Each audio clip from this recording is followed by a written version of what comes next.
एक बार सर्वेष्ठा और देवयानी ये सरोवर में स्नान बना रही थी।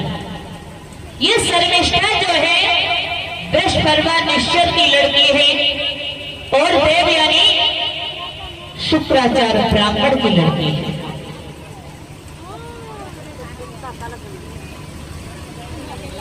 उधर जब नारद जी को आता हुआ देखा तो जल्दी जल्दी देवयानी ने शर्मिष्ठा के वस्त्र पहन लिए। जब देवयानी ने देखा शर्मिष्ठा कहने लगी, अरे भिखमंगे की लड़की, तेरी इतनी औकात जो हमारे कपड़े पहन लिए। भक्ति शर्मिष्ठा ने कपड़े निकलवा लिए और देवयानी को कुआं में डाल दिया। महाराज अयाती जंगल में शिकार खेलने के लिए गए।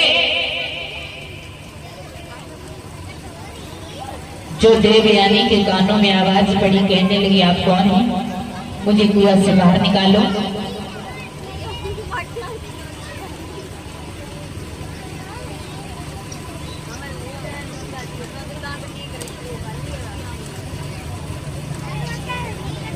आज महाराज अयाती ने देवयानी का हाथ पकड़ करके बाहर निकाला। देवयानी कहने लगी, आपने हमारा हाथ पकड़ा और स्त्री का हाथ उसका पति ही पकड़ सकता है। लेकिन आजकल कोई बाबा आए जाए गाँव में तो कहती, देखो महाराज हमारा हाथ देख लो, दिन दशा बताए। स्त्री का हाथ उसके पति के अलावा और कोई नहीं पकड़ सकता है।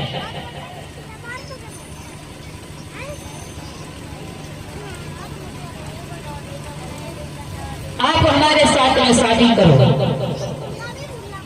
महाराज अयाती कहने लगी, पहले अपने पिता से पूछ करके आओ। देवयानी पहुंच रही है शुक्राचार्य के पास और सारा हाल बता दिया। शुक्राचार्य ब्राह्मण सोचने लगे कि जहां पर गुरु का अपमान होता हो वहां नहीं ठहरना चाहिए। अपनी बेटी का हाथ पकड़ा और चल दिया। बृहस्पतिवार कहने लगा, गुरुदेव क्या बात है, आप इस तरह से क्यों जा रहे हैं? मुझे भी अपने साथ लिए चलो। शुक्राचार्य जी कहने लगे, तेरी बेटी ने मेरी बेटी को भिखमंगा बताया और मेरी बेटी को कुआं में डाल दिया। बृहस्पतिवार कहने लगा, गुरुदेव आप जो भी सजा दोगे मैं भुगतने के लिए तैयार हूं। शुक्राचार्य ब्राह्मण कहने लगे, तेरी बेटी मेरी बेटी के साथ अगर जीवन भर दासी बन करके रहेगी तो मैं रुक सकता हूं। शुक्राचार्य ब्राह्मण रुक गए। महाराज अयाती के साथ में विवाह हुआ और शर्मिष्ठा को दासी के रूप में भेजा। महाराज अयाती से कहने लगे कि दासी के साथ में कभी सहयोग नहीं होना चाहिए। धीरे धीरे समय गुजरता गया तो देवयानी से दो पुत्र हुए हैं, यदु और तुर्वसु। यदु से याकब वंश चला और तुर्वसु से हमारे मुसलमान भाई हुए। शर्मिष्ठा से 3 पुत्र हुए हैं, अनु, ध्रुव और पुरु।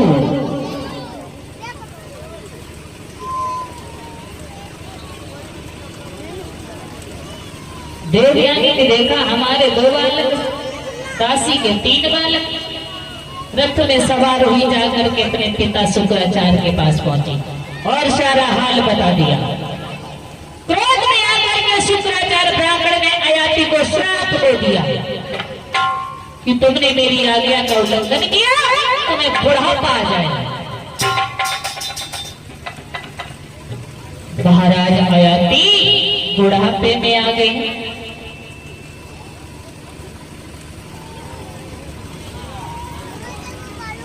जब बुढ़ापे में आ गए, शुक्राचार्य के पास पहुंचे और कहने लगे हमें क्षमा कर दो। शुक्राचार्य ब्राह्मण कहने लगे श्राप तो वापस नहीं हो सकता, लेकिन इसमें कुछ बदलाव आएगा। तुम्हारा पुत्र या तुम्हारा कोई रिश्तेदार अपनी जवानी दे दे, बुढ़ापा ले ले, ऐसा तो हो सकता है। महाराज आयाती सबके पास है, लेकिन किसी ने भी अपनी जवानी को नहीं दिया। अब विचार करो ऐसा कौन होगा जो अपनी जवानी दे दे, बुढ़ापा ले ले। सबके पास गए, लेकिन किसी ने अपनी जवानी को नहीं दिया। जाकर के अपने सबसे छोटे पुत्र पुरु के पास पहुंचे। पुरु ने अपनी जवानी को दिया, बुढ़ापा लिया। महाराज आयाती ने पुरु को ही राज्य दे दिया। आगे चल करके इसी यादव वंश में भगवान कन्हैया का अवतार होगा।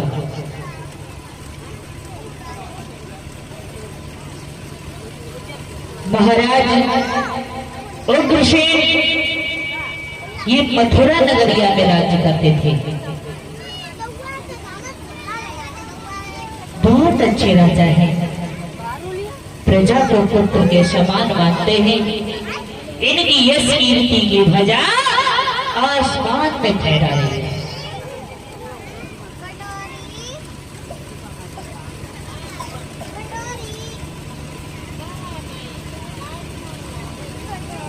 इनकी रानी का नाम है पवन रेखा। पवन रेखा सुबह दिनचर्या से पहले उठकर के अपने पति के दर्शन करती है, इसके बाद चौड़ों को स्पर्श करती है, लेकिन इनकी कोई संतान नहीं। रानी पवन रेखा सुबह सुबह उठ के अपने पति के पैर छूती थी। और यहाँ पे बैठी हमारी माताएं कौन कौन अपने पति के पैर छूती? हाथ ऊंचो करो। एक, बस एक ही लोग।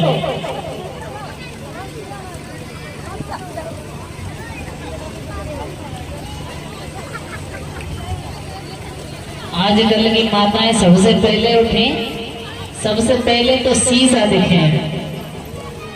कौन सोबत में गिनती तो ना इधर उधर हुई।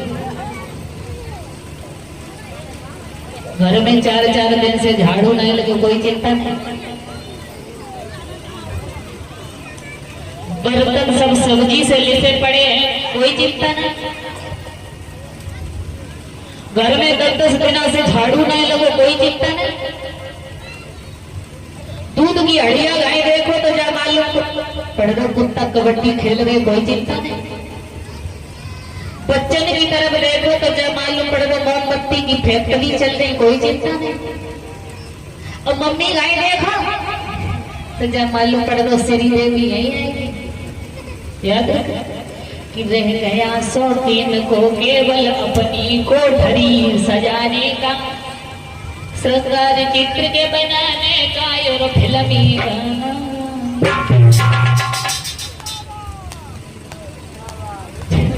जब रानी के कोई संतान नहीं हुई है, रानी बहुत दुखी है।